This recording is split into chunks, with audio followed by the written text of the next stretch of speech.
আল্লাহ রাব্বুল আলামিন মানুষকে বানালেন।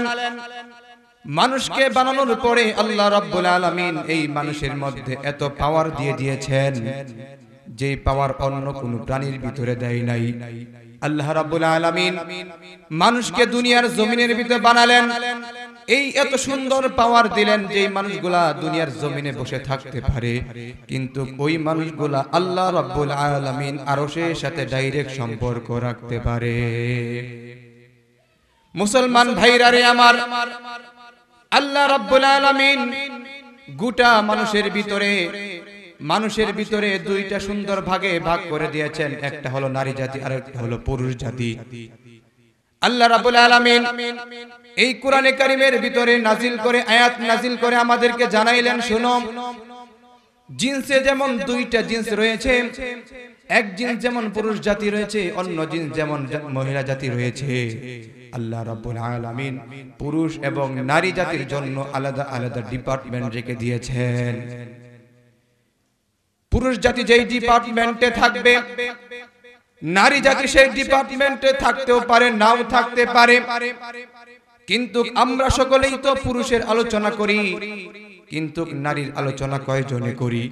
কিন্তু এই নারীর আলোচনা করতে গেলে যদি আমাদের দিলের ভিতরে বিন্দু মাত্র অনুশোচনা জাগে, তবে তো আমরা সফল হব। আর সেই নারীদেরকে নিয়ে আজকে আমরা কিছু আলোচনা করব। মুসলমান ভাইরা রে আমার, আল্লাহ রাব্বুল আলামিন গোটা কোরআনের ভিতরে সূরাতুন নিসা, নারীদের সূরা নামে একটা গোটা সূরা নাযিল করে আমাদেরকে জানিয়ে দিলেন, ও নারী সমাজ শুনো, তোমাদেরকে আমি আল্লাহ রাব্বুল আলামিন বলছি, তোমাদের পাওয়ার, তোমাদের দাম, তোমাদের মূল্য আমি আল্লাহর কাছে কতটুকু সেটা যদি তোমরা উপলব্ধি করতে পারতা, জীবনেও তোমরা তোমাদের পথ থেকে দূরে সরে যাইতা না। নিজেদের হাতের কামাইয়ে মানুষ নিজেদের দামকে কমায়, আবার নিজেরা যখন কাজের মধ্যে মুক্তালা হয়ে যায়, সেই কাজের দ্বারা নিজেদের দামকে বাড়ায়। আল্লাহ রাব্বুল আলামিন সাধারণ মানুষের চেয়ে ঈমানওয়ালার দাম বেশি দিয়েছেন। ঈমানওয়ালার চেয়ে আল্লাহ রাব্বুল আলামিন আমলওয়ালার, কর্মওয়ালার দাম বেশি দিয়েছেন। মুসলমান ভাইরা রে আমার, এই কথা বলার জন্য হযরতে সাইয়্যিদিনা ফাতিমা রাদিয়াল্লাহু তাআলা আনহার কথা আপনাদেরকে বলতে হয়। বিশ্বনবী মুহাম্মদ সাল্লাল্লাহু আলাইহি ওয়াসাল্লামের আদরের দুলালি মুহাম্মদ সাল্লাল্লাহু আলাইহি ওয়াসাল্লামের আদরের সন্তান হযরতে ফাতিমা রাদিয়াল্লাহু তাআলা আনহা যখন এই দুনিয়ার জমিনের ভিতরে ছিল, তিনার জীবন কেমন ছিল আজকে আমরা কয়জন নারী জানি? আমরা বড় বড় মানুষের জীবনী পড়ি, কিন্তু রাসূল সাল্লাল্লাহু আলাইহি ওয়াসাল্লামের আদর্শের জীবনীগুলা পড়তে রাজি হই না। আমরা বড় বড় মানুষের জীবনীগুলা পড়ি, কিন্তু সাইয়্যিদিনা হযরতে ফাতিমা রাদিয়াল্লাহু তাআলা আনহার জীবন কেমন ছিল সেটা আমরা জানি না। তিনার ঘরের ভিতরে খাবার ছিল না, তিনার ঘরের ভিতরে টাকা পয়সা, বাড়ি গাড়ি তেমন ছিল না। আল্লাহ রাব্বুল আলামিন ঘরটার ভিতরে যে সুখ রেখে দিয়েছিলেন, সেই সুখ আজও আমাদের সমাজে আছে কিনা তা সন্দেহ আছে। তাদের আদর্শ কেমন ছিল আর আমাদের আদর্শ কেমন হয়ে গেল? হযরতে ফাতিমা রাদিয়াল্লাহু তাআলা আনহার কথা বলছি, শুনেন। রমজান মাসের চাঁদ যখন আকাশের মধ্যে উদিত হয়ে গেল, সমস্ত সাহাবারা সেই রমজান মাসের চাঁদকে দেখার জন্য যখন বের হয়ে গেল, রাসূল সাল্লাল্লাহু আলাইহি ওয়াসাল্লাম বললেন, আকাশের মধ্যে রমজান মাসের চাঁদ যখন হবে, সেই চাঁদ দেখে তোমরা রোজা রাখো আর চাঁদ দেখে তোমরা রোজা ভাঙো। সমস্ত মানুষ চাঁদ দেখার জন্য চলে গেল। হযরতে ফাতিমা রাদিয়াল্লাহু তাআলা আনহা তিনি ঘরের বাইরে যান নাই। কয়েকজন মহিলা এসে জিজ্ঞেস করলো, ও ফাতিমা, তুমি কেন বাইরে যাও নাই? চাঁদ দেখা তো সুন্নত, সেই সুন্নত আমল তুমি কেন করতে যাও না? কি সুন্দর উত্তর দিলেন। ও মায়ের জাতি, মায়ের সমাজ শুনেন। মুসলমান মা ও বোনেরা, কথাগুলা দিল দিয়ে বুঝার চেষ্টা করবেন। হযরতে ফাতিমা রাদিয়াল্লাহু তাআলা আনহা তখন বললেন, ও আমার বোনেরা শোনো, আজকে যে আকাশের চাঁদটা উদিত হয়েছে, ওই আকাশের চাঁদটার দিকে শত শত নয়, লক্ষ লক্ষ নয়, কোটি কোটি মানুষের নজর পড়েছে। এই চাঁদের দিকে তাকিয়ে আছে হাজারো মানুষ। আমি ফাতেমা যদি ওই চাঁদটার দিকে তাকাই, তাহলে আমিও তাকাইলাম ওই চাঁদের দিকে, যে চাঁদের দিকে অন্য মানুষগুলো তাকাইছে। কাজে আমার দৃষ্টি আর অন্য মাহরমের দৃষ্টি, যে সমস্ত মানুষগুলো আমার জন্য দেখা হারাম, ওই মানুষের দৃষ্টিগুলা আমার দৃষ্টির সাথে মিলে যাইতে পারে। কাজে সেজন্য আমি আকাশের চাঁদটা দেখতে যাই না। কেমন ছিল তার ইজ্জত সম্ভ্রম, এত আদর্শ ছিল হযরতে সাইয়্যিদিনা ফাতেমা রাদিয়াল্লাহু তাআলা আনহা। তার চোখের নজর অন্য পুরুষের সাথে পড়বে, সেজন্য সে চাঁদ দেখতে যায় নাই। আরেকটা হাদিস আপনাদের সামনে বলি। হযরতে ফাতেমা রাদিয়াল্লাহু তাআলা আনহা যখন দুনিয়া ছেড়ে অন্ধকার কবরে চলে যাবেন, আল্লাহ রাব্বুল আলামিন তিনার দিলের ভিতর হয়তোবা জানিয়ে দিয়েছিলেন, হযরতে ফাতেমা রাদিয়াল্লাহু তাআলা আনহা, ও মুসলমান মা ও বোনেরা, কথাগুলোকে দিল দিয়ে বোঝার চেষ্টা করবেন। যেই পর্যন্ত মাইকের আওয়াজ যাচ্ছে এই পর্যন্ত কথাগুলো সবাই দিল দিয়ে বোঝার চেষ্টা করেন। হতে পারে আমার জীবনে পরিবর্তন নিয়ে আসতে পারে আজকের এই হাদিসগুলো, আমার জীবনকে পরিবর্তন করে দিতে এই হাদিসগুলো। আমরা এই হাদিসগুলো না জানা থাকার কারণে আজকে আমরা বেপরদায় চলাফেরা করি, আমাদের নিজেদের ইজ্জত সম্মানটুকু নিজেরা দিতে জানি না। হযরতে ফাতেমা রাদিয়াল্লাহু তাআলা আনহা যখন তার মৃত্যুর সময় চলে আসলো, তখন তার প্রাণের প্রিয়তমা স্বামীকে ডাক দিয়ে বললেন, ও আমার প্রাণের প্রিয়তমা স্বামী, আপনার কাছে একটা ওসিয়ত করে যাই, এই ওসিয়তটুকু আমি মরে যাওয়ার পরে আপনি রাখেন। হযরতে আলী রাদিয়াল্লাহু তাআলা আনহু জিজ্ঞেস করলেন, সেই কি ওসিয়ত করবা? তুমি তো আমাকে আজ পর্যন্ত কোনো কিছু বলো নাই। বলল, আমার প্রাণের প্রিয়তমা স্বামী হে, আমি যখন মৃত্যুবরণ করব, আমার গোসল কাফন দাফন করাবেন, আমাকে যখন কবরের মধ্যে রাখবেন, এইখানে কয়েকটা কথা বলে রাখি, এই কথাগুলো আপনি সুন্দর করে আপনি বাস্তবায়ন করবেন। এই কথাগুলো আপনার জন্য আমি ওসিয়ত করে গেলাম।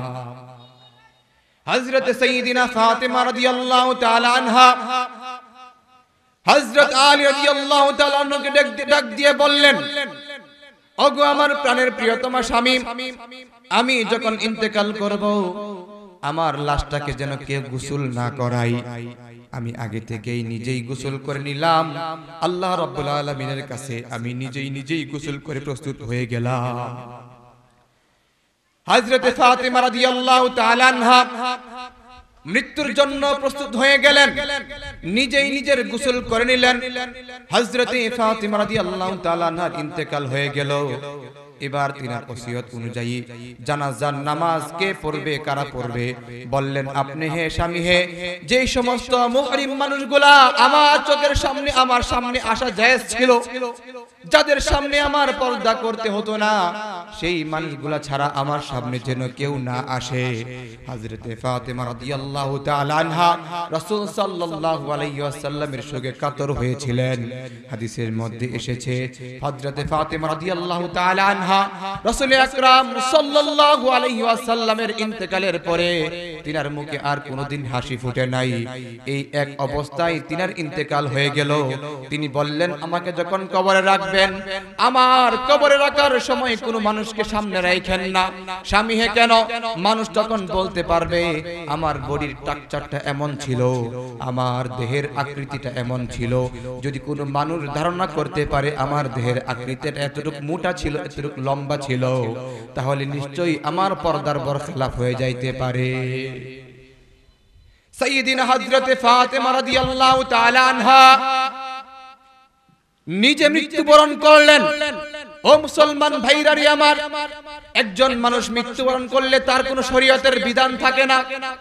হযরতে ফাতেমা রাদিয়াল্লাহু তাআলা আনহা মৃত্যুবরণ করলেন, তারপরেও চিন্তা করলেন যেন আমার পর্দার বরখেলাফ না হয়ে যায়। এই কথাটা মৃত্যুর পরে কার্যকর করার জন্য তিনার স্বামী সন্তান নিয়ে কবরের ভিতরে তিনি দাফন হলেন। আর কোন মানুষ তিনার চেহারাটা কেমন ছিল, বডিটা কেমন ছিল কেউ দেখে নাই। মুসলমান ভাইরারে আমার, ফাতেমা রাদিয়াল্লাহু তাআলা আনহার উত্তরসূরি এখনো আমাদের দেশে আছে। যদি বলেন হুজুর এখনো সেই মানুষগুলো এখনো নাই, না না না, আমি বলবো এখনো সেই মানুষগুলো আমাদের দেশের ভিতরে আছে। আল্লাহ রাব্বুল আলামিনের দুনিয়ার জমিনের ভিতরে তারা যদি না থাকতো পৃথিবীকে টিকাইয়া রাখতেন না। এখন পর্যন্ত ভালো মানুষ আছে বিদায় আল্লাহর জমিনে আল্লাহর দিন আছে।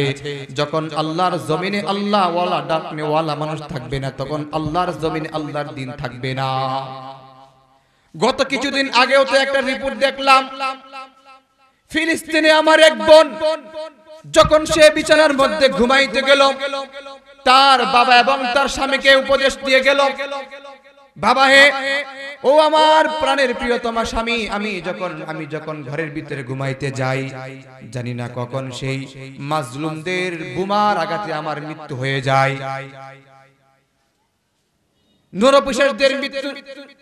নরপিশাচদের বোমার আঘাতে আমার কখন মৃত্যু হয়ে যায় আমার জানা নাই। এজন্য আমি সর্বদাই নিজে হাতে মোজা, পায়ে মোজা, বুরকা পরিধান করে থাকি। যদি আমি মরে যাই তারপরে আমার মৃত্যুটা যেন এই পর্দা অবস্থায় মৃত্যুটা হয়ে যায়, আমার যেন পর্দা ছেড়ে আমার মৃত্যু না হয়। এখনো আছে আমাদের সেই আল আকসা মুসলমানদের ইমানি চেতনাকে দীপ্তমান করে তুলে সেই আকসা মুসলমানদের সেই বাইতুল মুকাদ্দাস প্রথম কিবলা। আজও সেখানে মা বোনদের ইমানি চেতনা দেখলে মনে হয় সেই সুমাইয়া রাদিয়াল্লাহু তাআলা আনহার উত্তরসূরিরা আজও পৃথিবীতে এখন পর্যন্ত তারা আছে। কথা বলেন ঠিক কিনা? আজও মনে হয় মুস্কানের মতো মেয়েরা সেই ইন্ডিয়ার মতো একজন অমুসলিমদের সামনে লিল্লাহে তাকবীরের ধ্বনিতে পুরা ভারত নয় গোটা পৃথিবীকে চ্যালেঞ্জ করলেন। আল্লাহর ধ্বনির সামনে পৃথিবীতে আর কোনো ধ্বনি টিকে থাকতে পারে না। ওয়াকুল জাআল হক ওয়া যাহকাল বাতিল ইন্নাল বাতিলা কানা যাহুকা। যখন সত্য আসবে মিথ্যা দূরীভূত হবে। এজন্য সত্যের পয়গাম যারা এই দুনিয়াতে আগমন করেছে তখনই মিথ্যা জায়েল হয়ে গিয়েছে। কিন্তু আমাদের অবস্থা হলো ঈমানি চেতনা, ঈমানি জজবা আমাদের মধ্যে না থাকার কারণে আমাদের অন্তরে আছে, মুখ দিয়ে সেটা বাইর হয় না। মুসলমান ভাইরারে আমার, ওষুধ ঘরের ভিতরে আছে, মুখ দিয়ে যদি না খাওয়া হয় সেই ওষুধ যেমন আমাদের কোনো কাজে আসে না। আমার দিলের ভিতরে ঈমান আছে, জিহাদি জজবা আছে, কিন্তু মুখে যদি বাস্তবতার সাথে আমার মিল না থাকে এই ঈমানে আমার কোনো কাজে আসবে না। ঈমান বাস্তবায়ন করার নাম হলো জিন্দেগি, আর গোটা জিন্দেগিকে বন্দেগিতে পরিণত করার নামই হলো মুসলমান। মুসলমানের আদর্শ থেকে এক চুল বিচ্যুত হয়ে গেলে শান্তি আসবে না। মুসলমান ভাইরারে আমার, গোটা পৃথিবীতে মুসলমানদের আদর্শ বিচ্যুত হয়ে যাওয়ার কারণে আমাদের যে দুর্ভাগ, আমাদের যে হতভাগা, আমাদের যে চিন্তা চেতনা চলে আসছে, এই চিন্তা চেতনা আজকে মুসলমানদের দিন দিন ইমানি জজবাকে জাগায় না, বরং বুকা বানাইতেছে। বুকা, আমরা আজকে ধোঁকায় পড়ে আছি। ধোঁকার আজকে গোটা পৃথিবীতে তাকিয়ে দেখেন, আফগানিস্তান একটা রোল মডেল। কথা বলেন ঠিক কিনা? বিশ্বের ইতিহাসে আফগানিস্তানের মতো এত সুন্দর শাসন ব্যবস্থা আর কোথাও মুসলমানদের এখন দেখা যায় না। আজ থেকে নিয়ে 100 বছর পূর্বের ঘটনা বলছি। মুসলমান ভাইরারি আমার, বোনেরা আমার, দিল দিয়ে কথাগুলো বোঝার চেষ্টা করবেন। মুসলমান মা বোনদের ইতিহাস কেমন ছিল সেই ইতিহাসগুলো আপনাদের সামনে তুলে ধরছি। আমাদের ঘুমন্ত বিবেককে জাগ্রত করার জন্য আমাদের অন্তরের নূর নিভে যাচ্ছে। আমাদের অন্তরের যে পাওয়ার ছিল সেটা দিন দিন কমে যাচ্ছে। ঈমানি জজবা দিন দিন কমে যাচ্ছে। জিহাদি জজবা দিন দিন কমে যাওয়ার কারণে আজকে আমাদের এই দুর্দশা। 100 বছর পূর্বে আফগানিস্তানে একজন প্রেসিডেন্ট ছিল, তার নাম ছিল আমির দোস্ত মোহাম্মদ খান। সেই আমির দোস্ত মোহাম্মদ খান তদানীন্তন সময়ের ভিতরে সবচেয়ে বড় বাদশা ছিলেন। এবার তাকে পরাজিত করার জন্য বিভিন্ন দেশের মানুষ এক হয়ে গেল। মুসলমান বাদশারা যখনই মাথা উঁচু করতে চায়, বাতিল পক্ষ তখনই মাথাটাকে দাবানোর চেষ্টা করে। কথা বলেন ঠিক কিনা? আমির দুস্ত মোহাম্মদ খানকেও তখন ওই সময়ের যে সমস্ত কুফরবাদ ছিল, তাগুতি শক্তি ছিল, তারা কয়েকটা রাষ্ট্র মিলে একত্রিত হলো। এবার তাকে পাকড়াও করার জন্য সমস্ত মানুষরা যখন একত্রিত হয়ে গেল, আমির দুস্ত মোহাম্মদ খান সাহেবের কাছে তার গোয়েন্দা ডিপার্টমেন্টের লোকেরা এসে হাজির হয়ে গেল। ডাক দিয়ে বলল, আমির দুস্ত মোহাম্মদ খান, জাহাপনা, খুব গুরুত্বপূর্ণ একটা সংবাদ নিয়ে এসেছি। কি সংবাদ নিয়ে এসেছো? সংবাদটা হলো এটাই, আমাদের আফগানিস্তানের চতুর্দিকে আমাদের মুসলমানদের দুশমন যারা চতুর্দিক ঘেরাও করে ফেলেছে, মুসলমানদেরকে তারা সমূলে ধ্বংস করে দিতে চায়, আমাদের রাষ্ট্রকে তারা, আমাদের ভূখণ্ডকে তারা দখল করতে চায়। এজন্য আপনার কাছে আসছি। এই গোয়েন্দা ডিপার্টমেন্টের রিপোর্ট পাওয়ার পরে এই বাদশা জাহাপনার মাথার ভিতরে চিন্তা হয়ে গেল, কি অবস্থা, কি করা যেতে পারে। চিন্তা করে কোনো দিক বেদিক পাচ্ছে না। এই দিক দিয়ে আমির দুস্ত মোহাম্মদ খান, আল্লাহু আকবার, আল্লাহু আকবার, আল্লাহ ওয়ালারা যখনই বিপদ আপদ মুসিবত চলে আসে, বিপদ আপদ মুসিবতে ধৈর্য হারা হয়ে যায় না। চিন্তা করলেন, তাদের সাথে যদি এখন মোকাবেলা করা যায়, সেই শক্তি আমাদের নাই। অন্ততপক্ষে দেশকে বাঁচানোর জন্য, রাষ্ট্রকে রক্ষা করার জন্য তাদেরকে প্রতিরোধ করতে হবে। মোকাবেলা করতে না পারলে প্রতিরোধ গড়ে তুলতে হবে। ও মুসলমান ভাইরারে আমার, একজন মানুষের ভিতরে যখন ঈমান থাকবে, ওই দিলের ভিতরে আল্লাহ রাব্বুল আলামিনের ভয় থাকবে। আর যেই দিলের ভিতরে ভয় থাকবে, এই দিলের ভিতরে দেশের জন্য, রাষ্ট্রের জন্য, এই দেশের জন্য, সদাতির জন্য প্রেম আর ভালোবাসা প্রত্যেকটা মানুষের ভিতরে থাকে। সদাতির ভালোবাসায় উদ্দীপ্ত হয়ে, ঈমানি চেতনায় উদ্দীপ্ত হয়ে আমাদের বাংলাদেশের মুসলমানরাও সেটা 1971 সালে দেখাইয়া দিয়েছেন। মাওলানা আব্দুল হামিদ খান ভাসানী, একে এম ফজলুল হক সহ আমাদের শামসুল হক ফরিদপুরি রহমাতুল্লাহি আলাইহির মতো, হাজী আমদাদুল্লাহ মুহাজির মক্কি রহমাতুল্লাহি আলাইহির মতো মানুষ স্বজাতিকে দেশের প্রেমে উজ্জীবিত হয়ে কত সুন্দর করে তাদেরকে রক্ষা করেছিলেন। এমন নজির আমাদের বাংলাদেশের ভিতরেও আছে। কথা বলেন ঠিক কিনা? এখনো কিছু মানুষ আছে যারা স্বজাতির জন্য নিজের জীবনটা দিয়ে দিতে রাজি, তারপরেও সেই লাল কুত্তা আর সেই আমাদের শকুনদের কবল থেকে দেশকে রক্ষা করার জন্য অতন্ত্র প্রহরীর মতো আমাদের দেশের ভিতরে মানুষ আছে। কথা বলেন ঠিক কিনা? এজন্য বলা হয়েছে, আল্লামা জাগ্রত কবি মহিব খান বলেছেন, ইঞ্চি ইঞ্চি মাটি সোনার চাইতে খাঁটি, নগদ রক্ত দিয়ে কেনা, কসম সেই খোদার একটি কোনাও তার কেড়ে নিতে কেউ পারবে না। কথা বলেন ঠিক কিনা? ইঞ্চি ইঞ্চি মাটি সোনার চাইতে খাঁটি, নগদ রক্ত দিয়ে কেনা, কসম সেই খোদার একটি কোনাও তার কেড়ে নিতে কেউ পারবে না। সোনার পৃথিবী আমার, সবুজ শ্যামল বাংলায় আমার, ইঞ্চি ইঞ্চি মাটি সোনার চাইতে খাঁটি, নগদ রক্ত দিয়ে কেনা, কসম সেই খোদার একটি কোনাও তার কেড়ে নিতে কেউ পারবে না। কত সুন্দর কথা আমাদেরকে বলে দিলেন। চারদিকে গাদ্দার ভিনদেশী রাজাকার, সজাগ দৃষ্টি রাখো সবে, ঈমান জিন্দা করে জিহাদের হুঙ্কারে পরাজিত করো শত্রুকে। সোনার জন্মভূমি তোমার জন্যে আমি জীবন দিয়েছি কুরবান। কত সুন্দর কথা, ঠিক কিনা? আমাদের চতুর্দিকে দুশমন আছে না নাই? আরাকানে আমাদের উপরে বারবার হামলা করে, ঈমান জিন্দা না রাখলে, ঈমান ওয়ালা না থাকলে এই দেশের উপরে বারবার আঘাত আসতো। কথা বলেন ঠিক কিনা? অথচ এই দেশের ভিতরে ঘুমিয়ে আছে শাহজালাল মুজাররিদ ইয়ামেনী রাহমাতুল্লাহি আলাইহি, যার এক হাতে ছিল তলোয়ার আর এক হাতে ছিল তাসবিহ। তাসবিহ আর তলোয়ার দিয়ে তিনি বাংলাদেশকে কত সুন্দরভাবে মুসলমানদেরকে ঈমান দীপ্ত দাওয়াত দিয়েছিলেন। মুসলমান ভাইরারি আমার, আমির দুস্ত মোহাম্মদ খান সাহেবের কথা মনে আছে নি?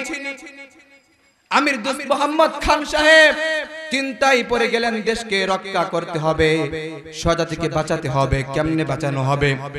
এবার তার মন্ত্রী পরিষদের সমস্ত লোকদেরকে নিয়ে বসলেন, কি করা যায়।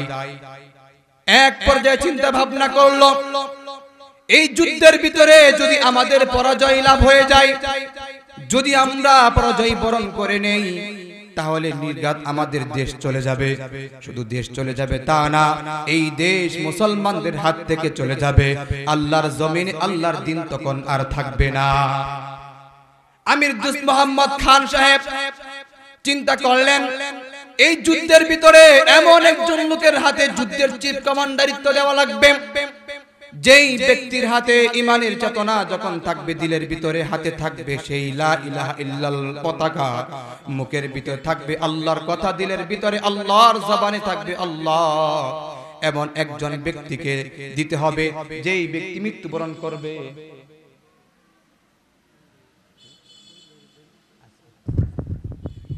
মুসলমান ভাইরানি আমার, এই জন্য বলতেছিলাম, আমির দোস্ত মোহাম্মদ খান সাহেব বললেন, এই যুদ্ধের ভিতরে চিফ গেস্ট কাকে দেওয়া যায়, সেনাপতির দায়িত্ব দেওয়ার জন্য।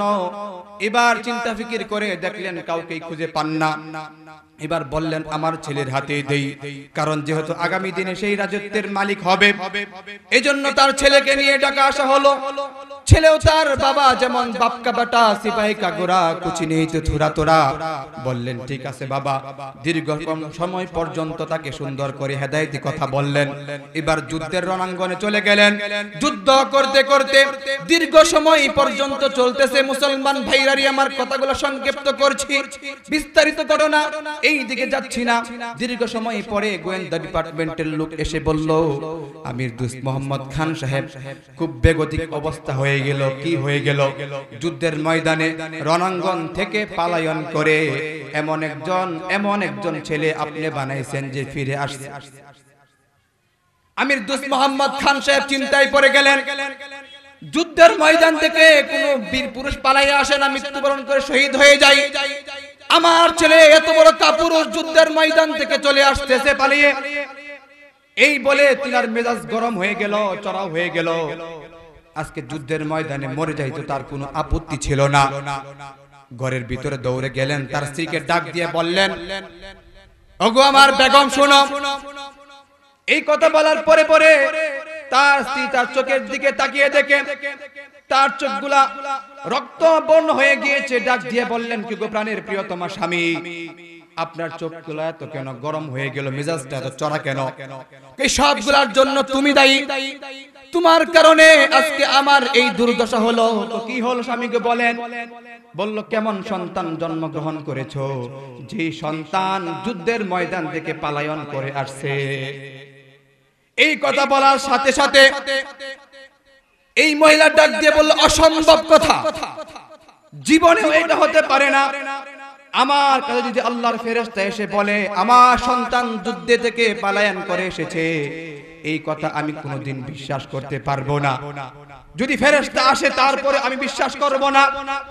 এই কথা বলে আমির দূত বললেন, মহিলারা একটু বেশি কথাই বলে, তুমি বেশি বাড়াবাড়ি করতেছো, তোমার জন্য আজকে এই অবস্থা।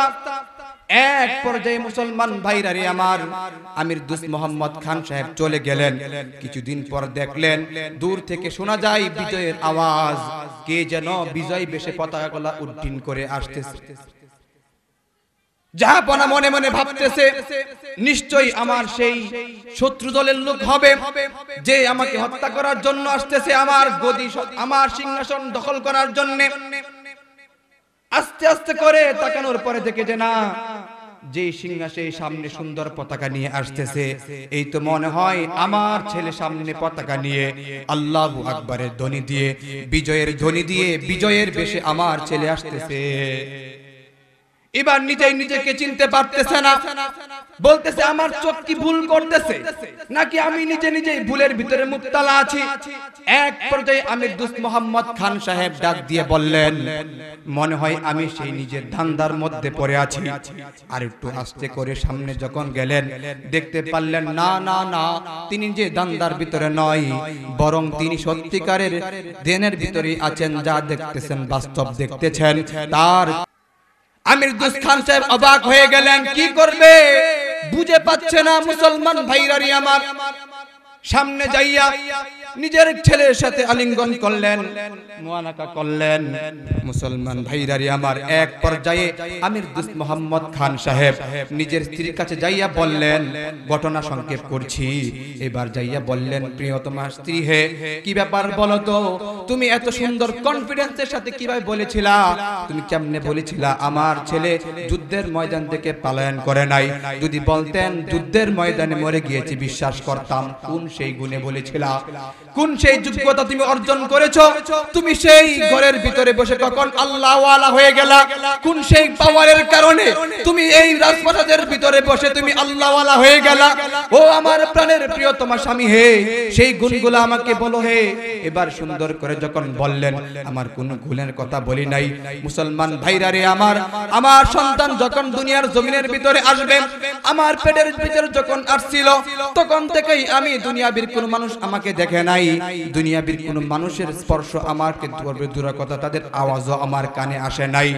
আমার এই সন্তানকে গর্ভে নিয়ে খালেদ সাইফুল্লাহ আইয়ুবীর জীবনী পড়েছি, হযরত ওমর ফারুক রাদিয়াল্লাহু তাআলা আনহুর জীবনী পড়েছি।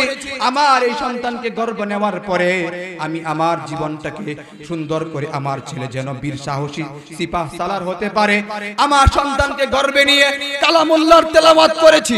আমি বেপরদায় কোনদিন যাই নাই। আমার সন্তান যখন আমার পেটের ভিতরে এসেছে, এই সন্তানকে আমি কালামুল্লাহ তেলাওয়াতের মাধ্যমে প্রতিদিন করেছি। ভাইরারি আমার, এক পর্যায়ে এই কথাটা বলার পরে তিনি বললেন, আমি এই জন্য এই কনফিডেন্সে এই আত্মবিশ্বাসে বলতেছি, যে আত্মবিশ্বাসটা হলো যে আমি আমার সন্তানকে বুকের দুধটা পর্যন্ত উযু ছাড়া খাওয়াই নাই। আমি আমার সন্তান গর্ভে আসার পরে আমি আমার সন্তানের জীবন ইতিহাস যেন সুন্দর হয় সেজন্য পর্দার বাহিরে যাই নাই, পর্দা রক্ষা করেছি, কোনো মানুষ আমাকে দেখে নাই। কাজেই আমার সন্তান জিহাদের ময়দানে শহীদ হবে, কিন্তু আমার ছেলে কোনদিন কাপুরুষের মত জিহাদ থেকে ফিরে আসবে না। এজন্য মুসলমান ভাইরারে আমার, আজকে আমাদের পর্দা না থাকার কারণে, পর্দা থেকে বাইর হয়ে যাওয়ার কারণে আমাদের আল্লাহর ওলি হওয়ার ফ্যাক্টরি হলো মায়ের পেট। সেই পেট থেকে আমরা ওলি বের হয় না, এই পেট থেকে বের হয় নাস্তিক মুর্দা, এই পেট থেকে বের হয় খবিস। এজন্য সেই পেটটাকে সংরক্ষণ করতে হবে। এজন্য পর্দার বিকল্প নাই।